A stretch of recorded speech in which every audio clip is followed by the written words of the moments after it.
Bismillahirrahmanirrahim. Assalamualaikum warahmatullahi wabarakatuh. Selamat berjumpa kembali dengan teman-teman semuanya di channelnya Maulana Rahman. Pada kesempatan kali ini kita akan membahas tentang Satrio Piningit dengan judulnya yaitu tugas terakhir Satrio Piningit di tahun 2023. Selamat menyaksikan.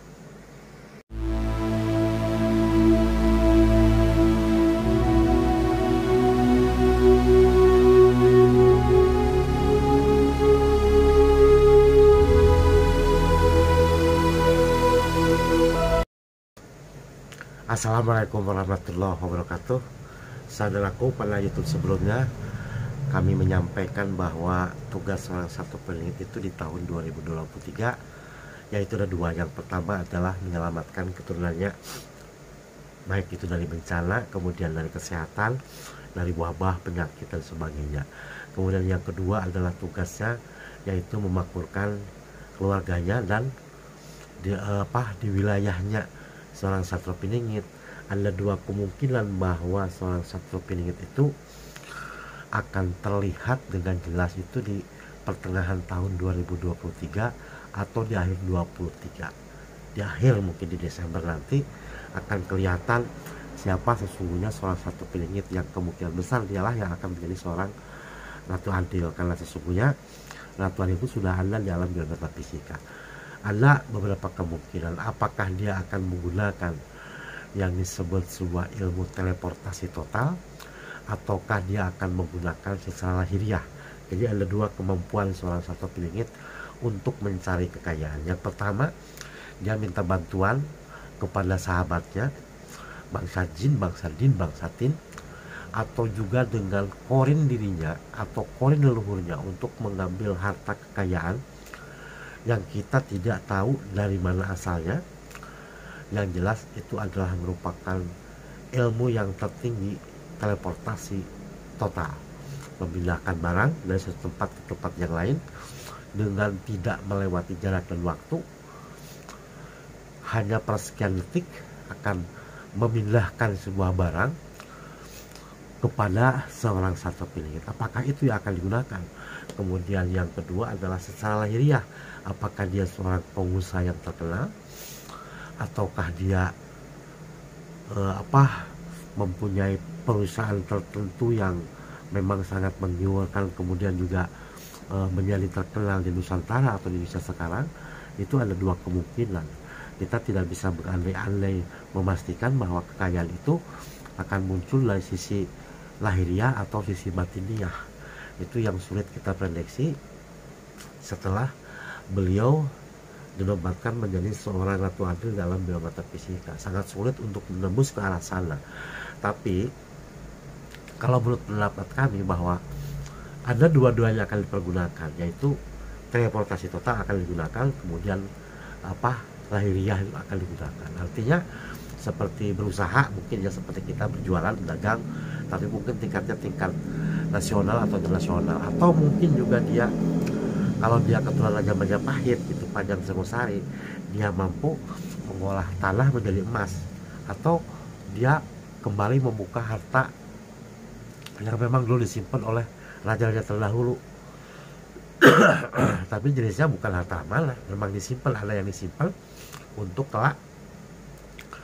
untuk keperluan keturunannya. Cuman itu kan tidak bisa dikeluarkan pada saat itu karena Yahudi sudah di mana-mana, kolonial sudah masuk ke Indonesia, jadi tidak bisa dibuka pada saat itu. Ada kemungkinan nanti di 2023 ada kemungkinan itu akan dibuka, karena itu adalah harta yang nyata, bukan harta gaib. Berbeda dengan harta amanah yang tidak ada juntrungnya, kan sejak zaman saya kecil juga dari dulu harta amanah terus, tapi tidak pernah dibuktikan, tidak bisa dibuktikan ada atau tidak, hanya untuk tujuan politis sajalah supaya partai A menang gitu aja. Sesungguhnya kan hanya kesana kan, membuat image, mengubah masyarakat di satu wilayah atau satu negara itu perlu biaya, itu mahal, triliunan untuk mengubah pola pikir masyarakat itu dengan media sosial, dengan menyebarkan orang-orang ke perkampungan, atau dia menyusup menjadi seorang ustaz, atau menyusup menjadi orang partai, atau menyusup menjadi apapun atau ke masyarakat. Dia bisa berubah sebuah pemikiran seseorang itu memerlukan biaya sangat luar biasa. Jadi seorang satu peneliti itu tugasnya itu memakmurkan dirinya dan keluarganya. Nah, ketika itu sudah tercapai, barulah memakmurkan sebuah wilayah, mungkin sebuah kabupaten. Kalau provinsi sulit, kabupaten. Jadi bila mana nanti di tahun 2023 akhir atau 2024 itu ada sebuah kecamatan atau provinsi atau kabupaten atau kekotaan wali kota mampu memakmurkan masyarakatnya dengan luar biasa, mungkin itu orangnya yang akan menjadi kelak di 8 tahun ke depan itu menjadi presiden Republik Indonesia. Sulit memang kalau untuk memprediksi hal yang bersifatnya metafisika, itu sulit, kadang berubah, kadang tidak. Sedangkan masyarakat kita kan yang namanya agama itu sudah dikategorikan orang-orang yang melebihi, melampaui Allah, katanya seperti itu kan sulit kan. Padahal kalau kita lihat di sejarahnya, sejarah Islam masuk ke negara kita di Indonesia kan, terutama orang Sunda Galuh itu mendapatkan ajaran itu langsung dari Nabi lewat raja. Makanya tidak ada perpecahan di Sunda Galuh itu. Sesungguhnya agama kita itu yang di Indonesia itu mulai ada perbedaan itu setelah tahun 1900-an. Sebelumnya sama semua, agama Islam sama, nggak ada perpecahan, nggak ada perbedaan. Baik dari sholat taraweh, kebanyakan itu kan di sunnah yang berbeda, kalau diwajibnya kan sama. Yang membedakan kan pengertian kita aja. Ada yang pakai baca bismillah, ada yang tidak. Ada yang pakai kunut, ada yang tidak kan. Seperti itu ya. Secara garis besar kan ada Sunni, ada Syiah kan. Nah, sebagai seorang satu peneliti itu tidak semudah itu, tidak semudah menerima ajaran dari siapapun kecuali dari leluhurnya, kemudian bersujud kepada Allah, istikharah betul apa tidak kan, seperti itu. Nah, ada kemungkinan seorang satu peneliti itu dua-duanya akan dilaksanakan, baik itu secara teleportasi total atau mencari kekayaan alam gaib atau dengan lahiriah. Dalam gaib bukan berarti dia nyupang gitu ke Gunung Kawi atau Gunung Mana gitu, enggak, karena dia punya kemampuan korinya sendiri. Korinya seorang satu peneliti itu mempunyai kemampuan teleportasi total. Jadi dia bisa dapat memindahkan benda dari suatu daerah ke daerah lain dengan sangat mudah. Seorang satu peneliti yang lulus itu berbeda dengan seorang satu peneliti yang tidak lulus, beda. Dia tidak bisa teleportasi total, tidak. Kalau teleportasi biasa itu dia hanya orang dari satu wilayah A ke wilayah B tanpa bisa membawa harta apapun. Kalau yang namanya satu peneliti itu dia bisa memindahkan barang dari satu tempat ke tempat yang lain tanpa merusak kunci, tanpa menjebol pagar kayak maling gitu, enggak.